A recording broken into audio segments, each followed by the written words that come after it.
Hai, saya Rian Ariona, saya adalah admin dari ariana.net. Pada video tutorial ini saya akan mempresentasikan tentang fundamental HTML. Saya tidak akan membahas bagaimana cara membuat sebuah website dengan menggunakan HTML atau mengkonversi sebuah desain menjadi kode HTML. Saya tidak akan membahas semua itu. Namun saya akan membahas pada fundamental HTML yang akan menjadi pondasi Anda dalam memahami apa itu HTML dan bagaimana cara penggunaan HTML. Oke. Yang ingin saya tegaskan pertama kali bahwa HTML itu bukanlah bahasa pemrograman. HTML bukan bahasa pemrograman. Banyak yang mengatakan bahwa HTML adalah bahasa pemrograman yang digunakan untuk membangun sebuah website bla bla bla bla. Oke. Jika Anda pernah membaca pernyataan tersebut, hapus dari pikiran Anda karena pernyataan tersebut adalah salah. Lalu apa itu HTML? HTML adalah bahasa markup atau bisa kita sebut juga dengan bahasa formatting. Mengapa saya sebut HTML itu bukan bahasa pemrograman melainkan bahasa markup? Karena kepanjangan dari HTML adalah Hypertext Markup Language. Oke. Karena HTML bukan bahasa pemrograman, jadi Anda tidak akan dipusingkan oleh yang namanya kondisi seperti if, then, else, select, case, dan lain sebagainya. Kemudian Anda juga tidak akan dipusingkan dengan yang namanya looping atau perulangan seperti do while do, for next. Tidak ada function dan prosedur dan apa saja yang berhubungan dengan pemrograman. Anda tidak akan dipusingkan oleh semua yang berhubungan dengan pemrograman. Oke, muncul satu pertanyaan. Apa sih yang dimaksud dengan markup? Markup tidak jauh berbeda dengan formatting. Lalu apa itu formatting? Formatting adalah merubah dokumen mentah menjadi dokumen dengan format yang benar. Oke, berikut ini adalah contoh dokumen mentah. Tidak ada yang spesial pada dokumen mentah, hanya berupa data. Dan berikut ini adalah data yang telah diformat. Oke, dokumen mentah, dokumen terformat. Anda bisa lihat perbedaannya. Oke, lalu bagaimana cara kita memformat dokumen mentah di dalam HTML? Cara kita memformat dokumen mentah di dalam HTML yakni dengan menggunakan tag HTML. Seperti apa tag HTML? Berikut ini adalah anatomi dari tag HTML. Ada tanda lebih kecil dari, kemudian diikuti nama tag, lalu ada atribut, kemudian ada nilai dari atribut, kemudian ditutup dengan tanda lebih besar dari, lalu ada konten, dan diikuti dengan tag penutup. Tag penutup ditandai dengan tanda slash sebelum nama tag. Oke, contohnya adalah div, tag div dengan atribut ID dan nilai atribut ID konten. Kontennya adalah bla bla bla bla bla. Oke, setiap tag HTML bisa menjadi konten atau isi dari tag HTML lainnya. Misalnya div ID konten ini bisa menjadi konten dari div ID sidebar misalnya. Di sini saya akan menjelaskan tag-tag HTML standar untuk formatting. Yang pertama ada heading. Heading ini digunakan untuk penjudulan dalam dokumen. Oke, terdapat 6 level heading mulai dari H1 sampai dengan H6. Ini menunjukkan dari level 1 sampai dengan level 6. Oke, misalnya dalam sebuah skripsi atau makalah atau paper ada struktur penjudulan. Misalnya ada bab 1, kemudian dalam bab 1 ada latar belakang kajian ilmiah. Kemudian dalam kajian ini ada pengertian konsep dan informasi dan lain sebagainya. Kemudian di bab 2 ada pembahasan. Oke, bagaimana cara kita memformat bab-bab tersebut menjadi heading? Caranya adalah dengan menggunakan heading, tag heading dalam HTML. H1 untuk judul utama, bab 1 misalnya, dan bab 2 ini judul utama. Kemudian untuk subjudulnya kita gunakan H2 karena H2 ini karena bagian judul ini adalah anak atau subjudul dari judul utama. Begitu juga dengan tag H3 ini merupakan sub dari H2 sebelumnya. Oke. Selanjutnya adalah paragraf. Paragraf bisa dibuat dengan menggunakan tag P. Oke, tidak ada yang spesial di sini. Kemudian ada daftar atau list. Ada dua tipe daftar. Yang pertama adalah ordered list. Ordered list digunakan untuk memformat sebuah daftar yang membutuhkan urutan. Oke, misalnya langkah-langkah menyalakan motor. Oke, di sana kita mempunyai data langkah-langkah menyalakan motor dan langkah-langkah tersebut harus memiliki urutan dalam pengerjaannya. Jadi kita gunakan ordered list atau daftar berurut. Cara pembuatannya mudah sekali. Ada tinggal menggunakan tag all untuk ordered list, kemudian untuk itemnya kita gunakan tag li atau list item. Oke. Yang kedua adalah unordered list, yakni daftar yang tidak membutuhkan urutan. Berbeda dengan ordered list yang memiliki urutan, unordered list tidak tergantung pada urutan. Jadi misalnya bahan-bahan kue bisa ditulis air terlebih dahulu, atau gula pasir terlebih dahulu, atau mantega terlebih dahulu. Tidak perlu ada urutan dalam penulisannya. Jadi kita gunakan tag all. Caranya tinggal mengganti all menjadi all untuk unordered list. Untuk list itemnya sama saja. Selanjutnya ada anchor atau link. Link ini berfungsi untuk mengaitkan suatu teks atau suatu tag HTML atau elemen HTML ke halaman web lainnya. Misalnya kita akan mengaitkan kalimat klik di sini ke halaman google.com. Jadi kita tambahkan tag A, kemudian kita gunakan atribut href untuk mengisi tujuan dari link tersebut, dan kita isi dengan http://google.com. Oke. Jadinya seperti ini. Jika kita klik, maka browser akan membawa kita ke halaman google.com. Oke. Selanjutnya ada emphasis. Emphasis atau tag M digunakan untuk memberikan penekanan pada suatu teks. Oke. Apa yang dimaksud dengan penekanan suatu teks di sini? Oke. Perhatikan contoh berikut. Pernyataan berikut ini benar kecuali. Oke. Pada kata kecuali kita menambahkan penekanan sehingga kita memberikan intonasi yang berbeda pada kata kecuali tersebut. Nah, untuk menambahkan penekanan tersebut di dalam HTML, kita gunakan tag M. Oke, jika kita tampilkan di dalam browser, kata kecuali tersebut akan ditampilkan miring. Ada juga tag yang berfungsi untuk menampilkan miring, yakni tag I. Lalu apa perbedaan tag M dengan I? Atau misalnya tag strong dengan B, karena keduanya memiliki penampilan yang sama di dalam browser. Tag M dan I untuk memiringkan teks, kemudian strong dan B akan ditampilkan tebal. Apa perbedaan antara keduanya? Oke. Perbedaannya adalah M digunakan untuk memberikan penekanan pada suatu teks, berbeda dengan I yang digunakan untuk memiringkan suatu teks. Yang perlu Anda perhatikan adalah menekankan tidak sama dengan memeringkan. Oke. Ini berhubungan dengan semantik. Oke. Mari kita bahas tentang semantik. Apa semantik? Semantik berarti menggunakan tag HTML sesuai dengan fungsi atau arti atau makna dari tag tersebut. Itu yang dimaksud dengan semantik dalam HTML. Berikut ini adalah contoh sederhana penggunaan tag HTML yang salah atau bisa kita sebut dengan tidak semantik. Yang pertama adalah penggunaan tag all untuk sebuah daftar yang tidak berurut atau tidak membutuhkan urutan. Padahal tag all ini dibuat untuk sebuah daftar yang memiliki urutan. Ini adalah penggunaan tag yang salah. Oke. Jadi seharusnya kita menggunakan tag all untuk daftar tidak berurut. Contoh selanjutnya adalah penggunaan tag table untuk layout web. Oke, ini sering dilakukan oleh developer dulu. Mereka sering membuat layout web dengan menggunakan tabel, memanfaatkan penampilan tabel. Padahal penggunaan tag tabel untuk membuat layout web itu salah, karena tag tabel ada untuk membuat data tabular atau data yang membutuhkan format tabel, bukan untuk layout web. Jadi untuk Anda yang masih menggunakan layout tabel, saya sarankan untuk meninggalkan cara tersebut dan beralih ke CSS layout.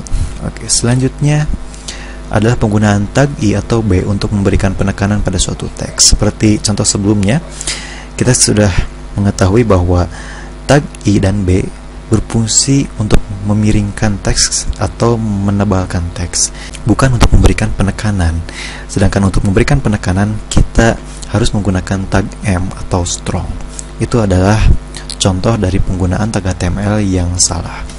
Oke, selanjutnya di dalam HTML5 banyak sekali tag-tag yang membuat dokumen HTML kita lebih semantik, seperti header, article, aside, footer, section, dan masih banyak lagi. Oke, mengapa saya menjelaskan tentang semantik? Mengapa saya jelaskan tentang perbedaan M dan I atau strong dan be? Kemudian apa saja contoh penggunaan tag yang salah? Karena kesalahan yang paling sering dilakukan oleh para web developer pemula misalnya adalah menggunakan tag HTML karena tampilan yang ditampilkan oleh browser.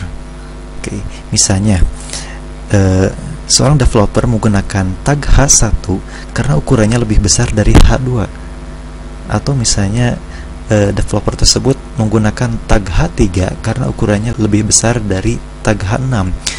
Penggunaan tag tersebut sangatlah salah, karena tidak sesuai dengan tujuan dari tag tersebut dibuat.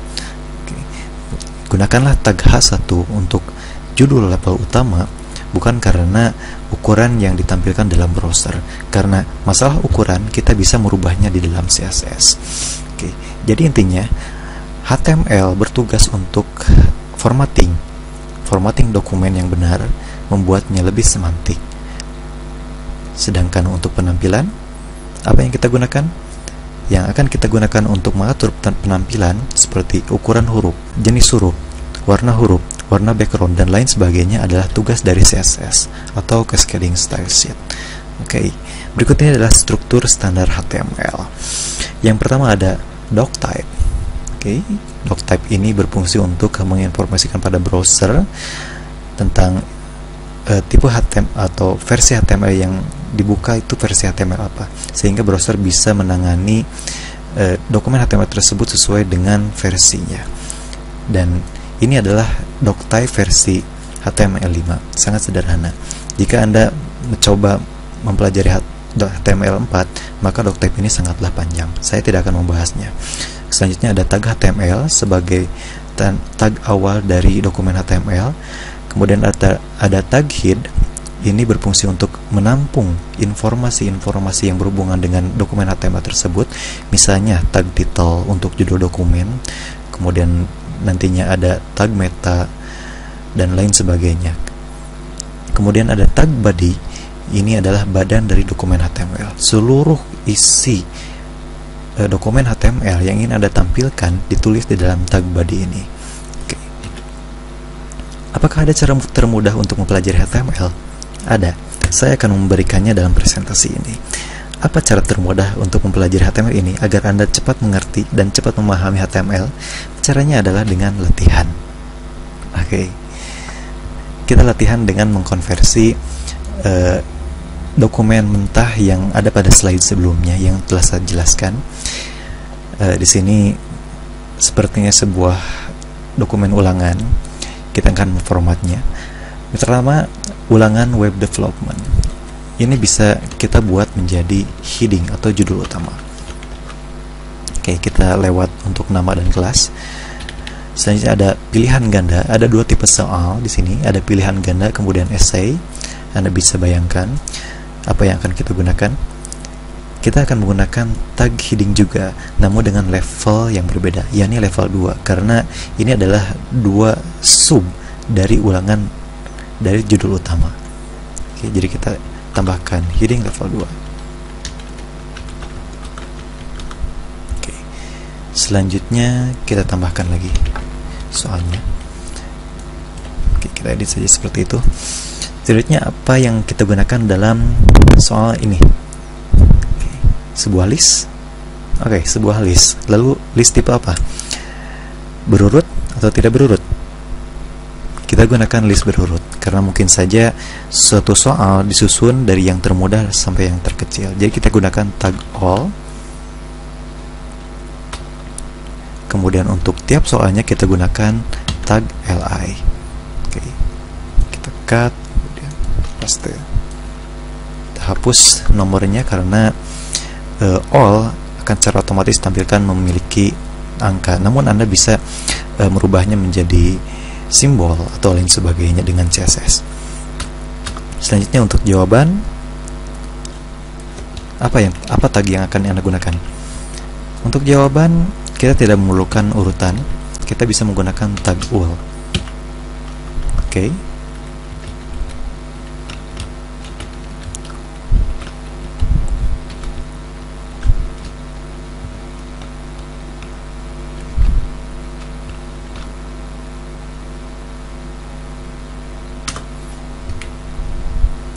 berikut untuk list itemnya. Saya hapus.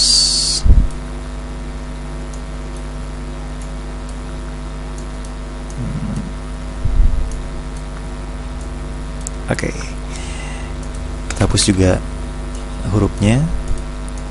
Lalu kenapa saya menggunakan tag ul unordered list? Seperti saya jelaskan sebelumnya, dalam jawaban ini mungkin tidak perlu ada urutan yang harus diikuti. Misalnya jawaban kaki harus lebih dulu atau footer harus ada belakangan.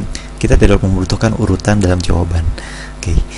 Lalu kan tag ul ini akan ditampilkan memiliki simbol bukan huruf. Seperti saya sebutkan tadi, kita bisa merubah penampilannya menggunakan CSS. Yang Anda perlukan hanyalah CSS untuk merubah tampilannya menjadi huruf. Jadi tidak masalah Anda menggunakan ul atau all. Yang perlu Anda perhatikan adalah makna dari dokumen tersebut. Kita menggunakan tag ul karena lebih cocok untuk digunakan dalam kasus seperti ini. Oke, selanjutnya yang saya bahas di sini, simbol lebih kecil dari. Jika Anda ingin menampilkan simbol dalam HTML, Anda tidak bisa menuliskannya langsung seperti ini. Apalagi simbol lebih kecil dari ini akan dianggap sebagai tag HTML.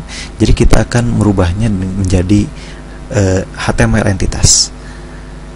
Caranya adalah dengan menggunakan tanda ampersand, kemudian dengan kode simbol tersebut diakhiri dengan titik koma. Ini adalah simbol untuk lower than, kode untuk lower than atau lebih kecil dari. Oke, kita edit juga bagian ini. Lalu untuk penutup simbol lebih besar dari, kita gunakan ampersand greater than GT kemudian titik koma. Oke, itu. Untuk soal nomor 2 sama saja, kita copy saja, copy kemudian paste.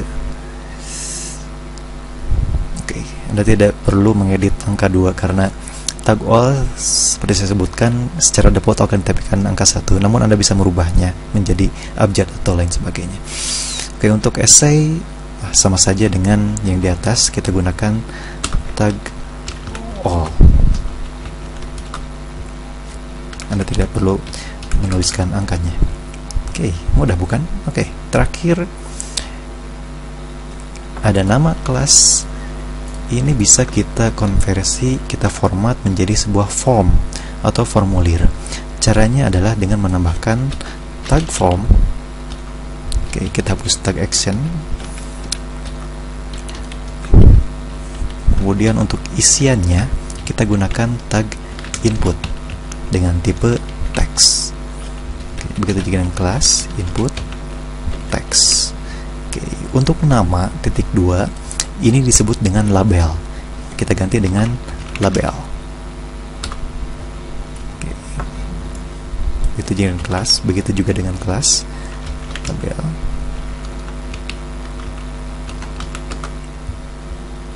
Oke. Kita kasih nama inputnya name, nama, kemudian kelas, kita kasih name kelas, dan pada atribut for dalam label kita samakan dengan name dari input yang bersangkutan, kelas. Oke, seperti itu. Oke, sudah beres memformat dokumen mentah menjadi HTML. Selanjutnya kita masukkan ke dalam struktur standar HTML.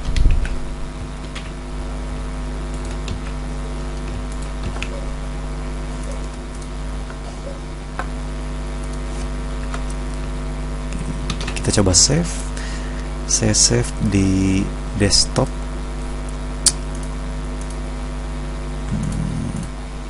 Dengan nama index.html. Kita save. Oke, kita coba tampilkan dalam browser. Seperti ini. Ulangan web development, kemudian Anda tidak perlu pusing kok tampilannya seperti ini sih. masalah tampilan seperti saya sebutkan tadi adalah urusan CSS. Anda tidak perlu pusing dengan itu. Nanti kita pelajari CSS. Kembali ke presentasi. Jika Anda ingin mempelajari tentang tag HTML dan fungsinya, Anda bisa klik link berikut, doubletreeschools.com/tags kemudian /default.sp untuk HTML entitas. Jika Anda ingin melihat daftarnya, Anda bisa masuk ke htmlhelp.com/reference/html40/entities/symbols.html. Oke, terima kasih. Dan untuk tutorial web development lainnya, Anda bisa mengunjungi ariana.net.